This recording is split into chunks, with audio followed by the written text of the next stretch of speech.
John, thanks for coming tonight. It's a pleasure. Really Come back home. Exactly, your neck of the woods.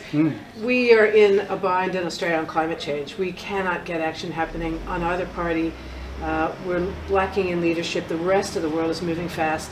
Do you think the two parties, either side, offers us any good option on climate change? Not at all now. I mean, it's almost a race to the bottom.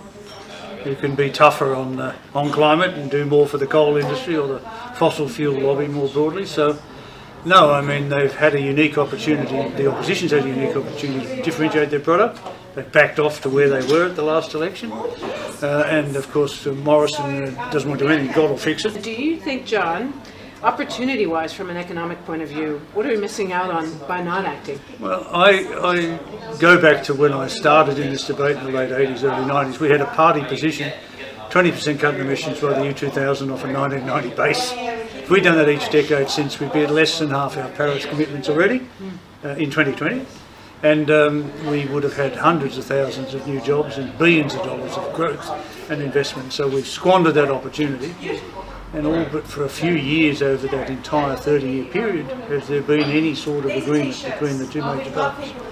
I mean, I guess when Howard and Rudd agreed on an emissions trading scheme in 2007, it was a step forward. And of course Gillard pushed through a carbon price for a while, and that worked to reduce emissions. But from that, it's just been point scoring, blame shifting, and no progress. Thanks so much, Nicki, for coming tonight and meeting the Wentworth community, because climate change comes up all the time as the key issue. What do you think is the problem with our inability to put aside the politics and get on with acting on climate? Well, I think the politics or the political issue is really very much in the federal domain. We are actually seeing local councils, we're seeing the corporate sector, we're seeing state governments all actually starting to take action on climate change.